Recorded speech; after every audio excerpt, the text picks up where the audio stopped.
I just found out from a coworker that my husband secretly filmed us being intimate and posted it online, and after confronting him, I'm finding out there's even darker secrets he's been hiding. Last Friday I, 34 female, spent my evening with Kate, 24 female, who is a young friend from work as she wanted to discuss something personal with me. I didn't think anything of it as we do have a very personal relationship outside of work as well. As soon as I arrived to her place the tension in the air was thick. She explained that she wanted to discuss a serious matter with me but that she didn't know how to go about it. I told her to just rip the band-aid off and tell me. She told me that she had found 2 recordings of a woman she believed to be me on an adult website. I told her that wouldn't be possible but she was adamant that I was the woman in the recording. And she was right. I've never recorded myself exposed or making love with my husband but there I was in 2 recordings of 7 minutes and 4 minutes, both of them recorded in our old bedroom. As I rewatched every second of it, it starts to dawn on me that this was my husband's doing. But I pushed that deep down because there must be a reasonable explanation for this. Honestly, I left her place with my mind in a complete meltdown. I could barely hear what she was saying but she did follow up with a text saying she's been in contact with a website about getting it taken down and that she'll help me go through this. She also said she's scouring the internet in case there are more out there. I came home and pretty much ransacked my house looking for evidence and I found it. My husband was using a hidden spy cameras to spy on me and record me in my most intimate moments. I then just spent hours vomiting, crying, projectile vomiting some more and begging God to just let this be a nightmare. I am a deeply religious and a fully veiled Muslim woman, and I've never been with anyone but my husband, and all this time he has been sharing my most intimate moments with the world. I don't know what to think or what to do. I can't look at him or speak to him. I've locked myself in our bedroom pretending I'm sick. All I do is look up how other people have dealt with getting things removed and it seems like once it's on the internet it really is forever even if I remove it from this one website. I've been crying non-stop. He truly must be something demonic as he is right now talking about ordering in some of my favorites to see if I have an appetite since I haven't been eating well. I am so unbelievably hurt. I don't know how to share this with my family or how to ask for help. I'm crippled with shame, anger and pain. Answering some questions. 1. My husband, soon-to-be ex-husband, and I are the same religion, race, ethnicity and nationality. 2. My culture does not participate in honor killings and I'm not afraid of my family harming me or not siding with me. 3. My family would support me in divorcing him. In fact, they would demand I do. 4. The laws in my country are secular but in certain circumstances it allows for the various religious groups in the country to hold their own courts that can enforce their rulings, as long as it doesn't impose or break secular law or civil liberties. 5. I do plan on taking this to secular court and religious court as I want him punished. 6. I am veiled by choice and the vast majority of my fellow countrywomen do not veil. 7. I am a niqabi, meaning the only part of me visible to the public are my eyes. When I am with my family or with other women or in women-only spaces, I don't veil. 8. Kate and I do not share the same religion, nor dress alike and yet we are friends. Kel surprise. First update, I left him as I said I would. He went to work. The movers arrived, we packed my stuff and we left. The entire time I was crying to the point that even the movers were worried for me but I couldn't stop myself from crying. I went home, sat my parents and siblings down, and explained the situation. My parents were and still are confused. They are elderly and fragile. They don't understand the internet. They just keep saying okay, let's talk to the people and it will be gone. But my siblings understand. They are angry. They are sad and heartbroken on my behalf. My siblings and brother-in-laws took me home. We waited for him and well, we had a conversation with him. He denied it at first. So my brothers were firm with him and he started to be more truthful. He said he did it because he was depressed, because he had an adult video addiction, love-making addiction and because he didn't think anyone would see it. He said he posted only a few. When we asked him to be specific he said he posted anything from 5 to 8. We had him take it down but who knows how many times it has been downloaded or shared. In that moment I also found out he had a secret phone. He was also cheating on me with random women and street workers. All this time I was thinking he's working hard but nope, he was out disgracing himself and betraying our marriage. At some point he convinced us he needed to use the bathroom and he somehow managed to call his mother, who arrived at our home with his brother and cousins. There was a commotion as they were angry at the treatment of their family member. Then things calmed down enough to explain to them what he had done. His mother fainted. His mother is elderly and not in the greatest health condition. We called for an ambulance. My neighbor had also called the police and I was arrested by the time the ambulance arrived to take care of my mother-in-law. I spent the evening locked up. Didn't exactly have a polite conversation with him. So yes, I was arrested for assaulting him, specifically slapping him, and he refused to press charges. Got released the next morning and went home to my parents. Cried some more because my parents kept crying. Then a few days later I spoke to some lawyers my sister had contacted as they had experience with non-consensual material being posted online. They have been handling things with the police as I did press charges and they are dealing with the websites. I also have started the process of divorce. I went to the clinic and got tested and luckily he didn't give me anything so far, but I have another test scheduled just to make sure. I have spoken to his mother and she apologized to me even though it's not her fault. She told me that she understood why I want him punished. She asked that I let it stay in the hands of the law rather than I hurt him or have him hurt. He's in hiding, but he still calls and texts me from random numbers. He still lies and tries to manipulate me. I've just been documenting everything he says and texts to me. Oh, at this point everyone knows. I mean everyone, even little kids. And I feel more humiliated now than I did at first. Second update, this man has destroyed everything I have worked for and has completely destroyed the very little sense of stability and safety I had left. I had to resign from my job. A job that I loved. Jobs don't come easy for me with the way that I look. I can't work there anymore because I am a potential danger to the children and staff. Since perverted men have started to harass me at work. I work with vulnerable children, and mothers who have heard about me have started to refuse me working with their children. Some don't want me to be involved with their child because their husbands can't stop being weird. Fathers have leered at me or made lewd comments toward me, and one of them even offered me money to get with him. Men have catcalled me with greater frequency than ever before. Men stare at me. A man followed me from my dentist office and groped me on the street. Random men call my phone, my family home and office to verbally abuse me because my husband has posted my address, my personal and work email, phone numbers, workplace address, and every other bit of information online. It is as if the eyes and judgment of the entire world is on me. Yes, the great majority of people are sympathetic, kind, and in support of me. Many people have reached out in support of me, from old classmates to former colleagues, neighbors, members of my religious community, family friends, his family, and many, many more have expressed solidarity and kindness, but the crazies and pervs who believe him and are like him are bolder, louder, and much more noticeable.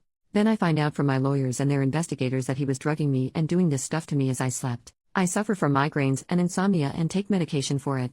He saw my medication as opportunity to drug me with my own prescriptions. He shared, was actually bragging, on a forum where other pervs congregate how he was so clever for drugging me with my own medication, and they were encouraging him to do more things to me. My soon-to-be ex-husband has also decided to spread rumors that I was aware of the cameras and pressured him into posting online, and there are people who believe him. He also changed his mind about not pressing charges. I went to court.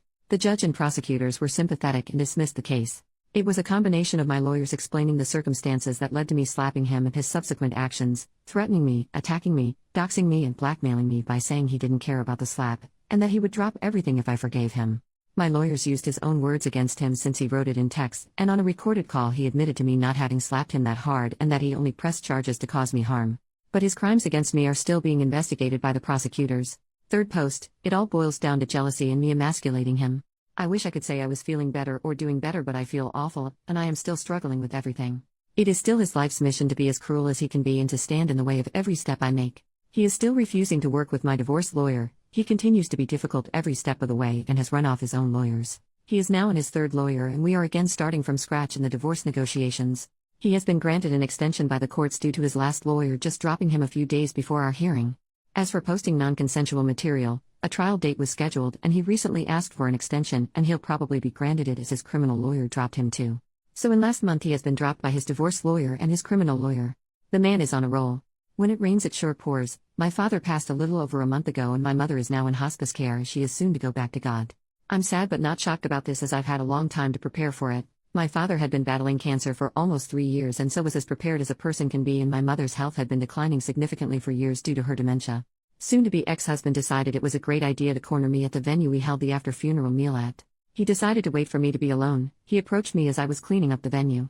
I was on my own, and at that time I was kind of exhausted and could not muster up the rage to chase him off as I had done many times before. So I just let him talk. He seemed almost decent as he was giving his million excuses on why things were the way they were. He cried about how awful he feels for hurting me. Then he started telling me about how he always felt I was better than him in everything, as I made more money, was better educated, had been better traveled than him, and that he felt jealous of my confidence, and how in the beginning these were things that he was most attracted to, but as our relationship and marriage progressed these were the things he started to dislike about me. He also said that he was angry that I refused to consider being a stay-at-home wife and mother, even though he knew from the beginning that I wasn't the stay-at-home/homemaker type. He said that he tried to be a good husband, but that my refusal to bend or let him have the last say in things was the catalyst for his anger and need to humiliate me. He talked about how he had always had addiction issues, but he thought that if he was married he would be cured of his depression, his adult video and love-making addiction, and he felt like if I ever found out I would have never married him and or would divorce him, and then it angered him and pushed him to want to punish me for thinking I was better than him. He was jealous and angry about so many things. But when I said to him, "So you hurt me because you felt jealous and inadequate in comparison," he lost his mind and started to shout and say that he knew I would react that way. I decided to refrain from commenting further and just let him spill his guts uninterrupted. For 3 hours he made excuse after excuse for why he did what he did. But it all comes down to him feeling inferior to me, him being jealous and angry that I dared have a mind and life of my own. He said right before our wedding he joined a men's group online that were helping him deal with his addictions, and one tip given was to make your own adult videos and watch that instead, but he knew I'd never agree to it, so it was my fault that he needed to spy on me and that he never intended to share it with others, but one day I had angered him so much and as payback he posted it and he felt good. And so every time I emasculated him by having my own mind or upset him in some way or another he would post more. Eventually he gained a following and had so many men asking him to post more, that he started to like the fact that other men looked up to him for his intimate prowess, and at the same time his addiction started to come back and he fell back into his habit of picking up women, and when he couldn't get it for free, he'd hire a street worker. Then I guess it spiraled out of control for him. The more he spent on his addictions, the more lies he told, the more he felt like a failure for me covering our expenses, the more he resented me, and he got stuck in a cycle of self-destruction which in turn only fueled his anger with me. He also says he joined a support group for addicts and started going to an addiction rehabilitation clinic as an outpatient to deal with his issues, and that I should give him credit for that. He feels that I should be proud of him for doing that and that I should take him back since he's putting in so much work. He also feels I should appreciate him not stalking me since my dad died, and he is sincere in feelings this way.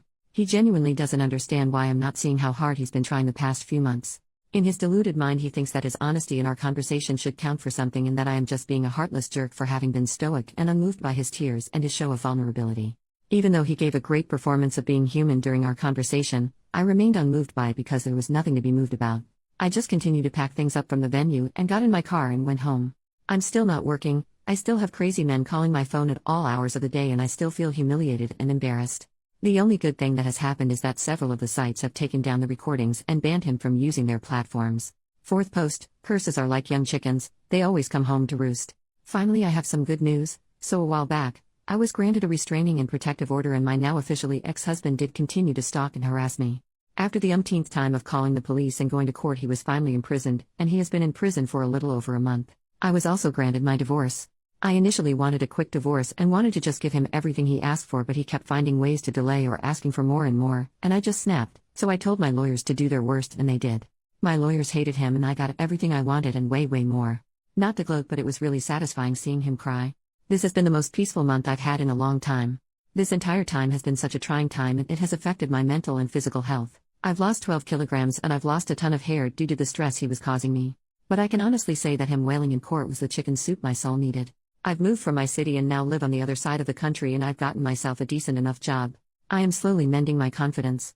I am in therapy and I can't say it's working right now, but I know if I stick with it, it will. The non-consensual material he posted has been removed from the more reputable websites he posted on, and my lawyers were able to get me monetarily compensated, as these companies didn't want to go to court over it. I mean, money doesn't really change things that much and I'm still hurt, but at least it's something.